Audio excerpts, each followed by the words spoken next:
Teman-teman pasti sudah tahu bahwa kebanyakan orang akan menganggap bahwa ketika ada orang putus atau cerai disebutnya gagal berumah tangga atau gagal dalam sebuah hubungan.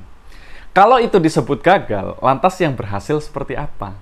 Apakah sekedar bertahan selama-lamanya walau di dalamnya ancur-ancuran? Terus ada lagi nih, misalkan gini, Tuhan itu membenci perceraian. Nah, pertanyaannya, apakah Tuhan senang ketika ada sebuah hubungan yang di dalamnya penuh pertengkaran setiap hari, diem-dieman, sekedar jalan walau nggak ada tujuan? Nah, teman-teman pernah nggak mempertanyakan itu? Atau memang sudah males aja mikirnya gitu?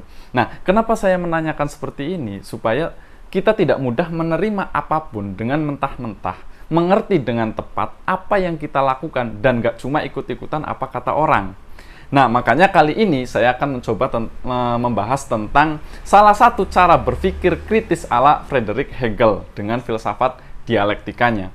Jadi, filsafat dialektika Hegel ini merupakan sebuah sistem filsafat yang berusaha untuk menjelaskan realitas sebagai proses dinamis yang melibatkan kontradiksi dan rekonsiliasi. Jadi, filsafat dialektika Hegel ini mencakup berbagai bidang ya, seperti logika, metafisika, etika, politik, hukum, agama, seni, dan sejarah, dan yang lainnya. Nah, filsafat dialektika Hegel ini memiliki pengaruh yang sangat besar dan beragam dalam dunia filsafat, bahkan dalam ilmu pengetahuan dan seni. Seperti apa? Nah, saya akan menjelaskannya beberapa poin. Pertama, konsep dasar dialektika Hegel. Nah, Hegel ini mengembangkan konsep dialektika yang berasal dari filsafat Yunani kuno, khususnya dari Socrates dan Plato, yang menggunakan metode tanya-jawab untuk menguji kebenaran dan keabsahan suatu argumen. Nah, Hegel ini menggunakan metode dialektika untuk menjelaskan perkembangan sejarah, pemikiran, dan juga seni. Metode dialektika Hegel ini meliputi 3 tahap ya. Yang pertama ada namanya tesis.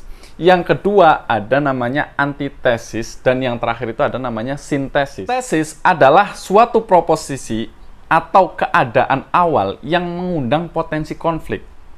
Kemudian antitesis adalah suatu proposisi atau keadaan yang menyangkal atau menantang tesis tadi. Nah, sedangkan sintesis adalah suatu proposisi atau keadaan yang mengatasi kontradiksi antara tesis dan antitesis dan menciptakan suatu kesatuan yang lebih tinggi. Nah, proses dialektika ini terus berulang hingga mencapai semangat absolut, yaitu kesadaran diri yang sempurna dan bebas. Makanya, ketika kita dapat sebuah pertanyaan, sebisa mungkin bantahlah pernyataan tersebut minimal dengan pernyataan yang berlawanan. Karena dengan begitu, pikiran kita akan dirangsang untuk mendapatkan rumusan atau pemikiran baru untuk mencari esensi terdalam dan jalan tengah dari dua pernyataan sebelumnya. Seperti contoh yang awal saya tanyakan tadi, misalkan, Tuhan membenci perceraian, itu tesis. Nah, kalau seseorang berhenti di kalimat ini, maka yang dilakukan adalah mati-matian mempertahankan rumah tangganya, walau tiap hari rasanya itu sudah kayak bencana gitu. Karena mereka tidak pernah mempertanyakan antitesisnya, sehingga mereka tidak pernah menemukan jawaban yang harusnya seperti apa. Nah, pertanyaannya sekarang adalah, kenapa kita tidak terbiasa melakukan dialektika seperti ini? Kita seringkali berhenti pada tesis ini, tidak pernah mempertanyakan antitesis, apalagi mensintesiskan antara si tesis dan antitesis ini. Padahal, kata Hegel, dengan dialektika seperti ini, yaitu membiasakan kita mencoba membantah sebuah pernyataan dengan pernyataan kebalikannya, dengan seperti itu kita akan mendapatkan pengetahuan yang sejati. Itulah cara berpikir kritis ala Hegel. Poin yang kedua adalah Hegel menganggap bahwa realitas itu sebagai jiwa atau budi. Jadi Hegel ini percaya bahwa realitas tertinggi adalah jiwa, yang merupakan prinsip aktif dan kreatif yang mencerminkan dan mengatur segala sesuatu.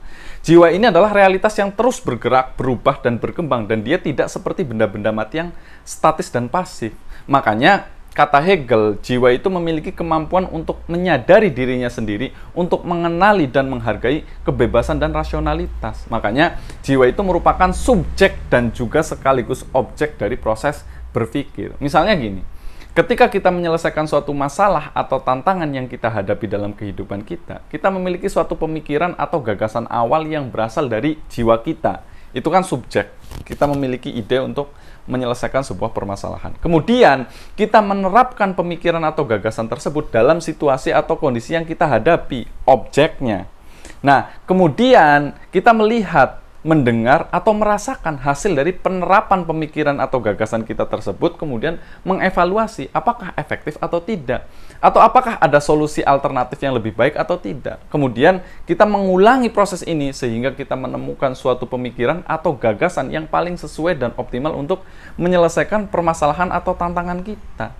Nah, kemudian misalkan dari pengalaman tersebut kita bagikan kepada orang lain, kemudian kita mendapatkan masukan atau saran dari orang lain tersebut.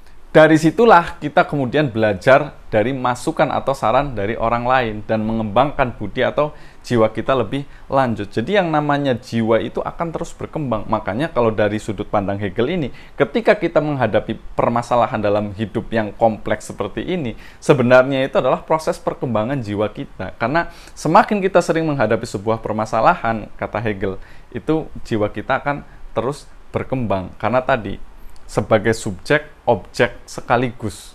Karena dalam proses menghadapi permasalahan, jiwa kita itu akan terus bergerak dan berkembang. Poin ketiga yaitu perkembangan jiwa. Hegel ini menulis karya-karya besar yang mencakup berbagai bidang ya, seperti fenomenologi ruh, ilmu logika, filsafat hukum, filsafat sejarah, dan karya-karya yang lainnya. Nah, dalam karya-karya tersebut, Hegel menunjukkan bahwa bagaimana jiwa itu berkembang dari tahap yang paling rendah sampai tahap yang paling tinggi, yaitu semangat absolut. Makanya Hegel ini membagi jiwa menjadi 3 tingkatan. Yang pertama paling rendah itu ada namanya jiwa subjektif. Tingkat kedua ada jiwa objektif, dan tingkat yang paling tinggi itu ada namanya jiwa absolut.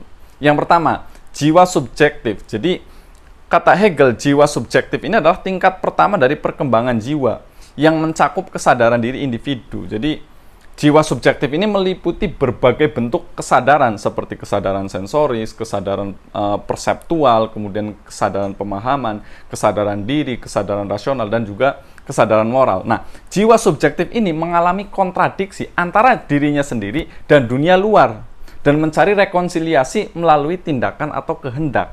Misalnya gini, kita memiliki suatu keyakinan atau nilai yang kita anut dalam hidup kita sendiri gitu. Nah, tetapi kita juga menghadapi berbagai godaan atau pengaruh yang mungkin menyimpang atau bertentangan dengan keyakinan atau nilai kita, seperti misalkan hawa nafsu, keserakahan, keegoisan. Nah, kemudian kita berusaha untuk menjaga atau mempertahankan keyakinan atau nilai kita dengan misalkan beribadah, bersedekah, beramal. Nah, itulah tindakan dan kehendaknya. Kemudian kita mencapai suatu tingkat ketenangan atau bisa juga ketidaktenangan. Atau tingkat kedekatan, bisa juga tingkat kejauhan dengan Tuhan, tergantung hasil dari usaha kita. Jadi, pada tahap awal jiwa subjektif ini, kontradiksinya itu lebih kontradiksi internal. Jadi antara prinsip yang kita pegang, kemudian kita menghadapi posisi yang bertentangan dengan prinsip yang kita pegang. Contohnya misalkan kayak gini, ketika biasanya kita berkendara di jalan, kemudian misalkan kita kena tilang. Kita tahu bahwa prinsip kita itu menganggap bahwa suap itu tidak baik. Tetapi di situ kita mendapatkan kontradiksi dari hawa nafsu kita. Lah, males lah daripada nanti ikut sidang, ribet nunggunya, ribet prosesnya. Akhirnya kita mencoba menyuap petugas polisi tersebut. Padahal prinsip kita sudah mengatakan bahwa itu salah. Tetapi di situ kita karena ada hawa nafsu yang tidak mau ribet, pengen buru-buru, udahlah cari cara instan aja, yaitu dengan menyuap. Itu perkembangan jiwa pada tahap paling rendah, yaitu jiwa subjektif.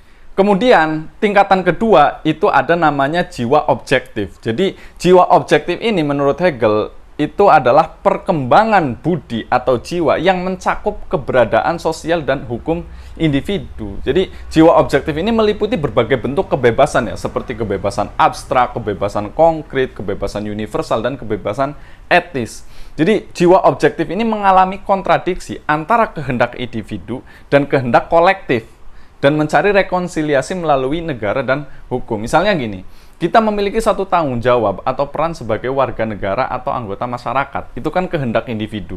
Namun kita juga harus berbagi atau berkontribusi untuk kepentingan atau kesejahteraan bersama, yaitu kesejahteraan kolektif kan, yang mungkin bisa jadi sesuai atau tidak sesuai dengan tanggung jawab atau peran kita. Jadi kemudian akhirnya apa? Kita berusaha untuk memenuhi atau meningkatkan tanggung jawab atau peran kita dengan misalkan membayar pajak, mengikuti pemilu, atau melakukan kerja sosial gitu. Nah, Kemudian setelah itu kita bisa mencapai suatu tingkatan penghargaan, bisa juga penghinaan, atau tingkat keterlibatan atau keterasingan dalam masyarakat, tergantung pada hasil dari usaha kita. Nah, dalam jiwa objektif ini, kontradiksinya itu antara internal dan eksternal. Jadi, seperti tanggung jawab individu kita bertabrakan dengan hak kolektif. Nah, yang ketiga itu adalah jiwa absolut. Jiwa absolut ini adalah tingkatan tertinggi dari perkembangan jiwa yang mencakup kesadaran diri universal. Jadi menurut Hegel, jiwa absolut ini meliputi berbagai bentuk ekspresi, ya, seperti ekspresi artistik, kemudian ekspresi religius, ekspresi filosofis, dan yang lainnya. Jadi jiwa absolut ini mengalami kontradiksi antara bentuk dan isi, dan mencari rekonsiliasi melalui seni, agama, dan filsafat. Misalnya gimana? Misalnya gini, kita memiliki suatu perasaan ingin tahu atau keinginan tahuan yang tinggi tentang dunia atau alam semesta yang kita tinggali saat ini. Nah, itu isi, perasaan ingin tahu. Kemudian kita juga menyadari bahwa dunia atau alam semesta tersebut tidak dapat dijelaskan atau dipahami secara sempurna oleh ilmu pengetahuan atau teknologi yang terbatas. Itu bentuknya. Jadi, kemudian kita berusaha untuk mengekspresikan atau memahami dunia atau alam semesta tersebut dengan menggunakan sastra atau seni yang lainnya, bahkan misalkan menggunakan agama, spiritualitas gitu. Dan yang terakhir misalkan menggunakan filsafat, logika, ataupun etika. Kemudian dengan bantuan tersebut kita mencapai suatu pemahaman tentang alam semesta ini melalui tadi misalkan filsafat, agama, logika. Jadi, kontradiksinya itu adalah antara isi dan bentuk. Yang dimaksud isi itu adalah keinginan tahuan kita tentang sesuatu.